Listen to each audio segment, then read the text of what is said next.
പുതിയൊരു വീഡിയോയിലേക്ക് എല്ലാവർക്കും സ്വാഗതം. ഇന്നൊരു ചക്കയുടെ റെസിപ്പിയാണ്. വരിക്കച്ചക്ക കൊണ്ടാണ് ഉണ്ടാക്കുന്നത്. പക്ഷേ ഇൻഗ്രീഡിയൻസൊക്കെ ഇടാൻ നേരം വീഡിയോ എടുക്കാൻ മറന്നു. അത് കഴിഞ്ഞപ്പോഴാണ് ഞാൻ ഓർത്തത് ഇതൊരു വീഡിയോ എടുക്കാമെന്ന്. ഇത് ചക്ക നമ്മൾ മിക്സിയിലൊന്ന് കറക്കിയിട്ട് ഇതിനകത്തോട്ട് ഒഴിച്ച്, പിന്നെ ഗോതമ്പ് പൊടി ഇട്ടു,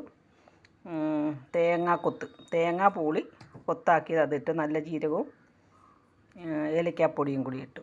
പിന്നെ ശർക്കരപ്പാനി കാച്ചി ഒഴിച്ച് കുഴച്ചു.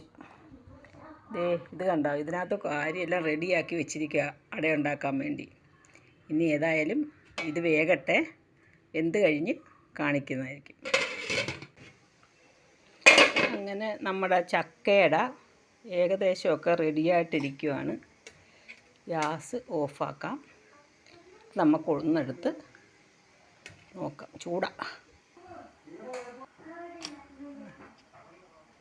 സ്റ്റൈലിനൊന്നും അല്ല പൊതിഞ്ഞ് വെച്ചിരിക്കുന്നത്. ഇതാണ് ചക്കയട. ഈ വർഷം ആദ്യമായിട്ടാണ് ചക്കയും ചക്കയടയൊക്കെ തിന്നുന്നത്. നാളെയോ മറ്റന്നാളോ നോമ്പായിരിക്കും. ഇപ്പം പിന്നെ ഇതൊന്നും നമുക്ക് ചിലവാകത്തില്ല. കണ്ട, ലാവി പറക്കുന്ന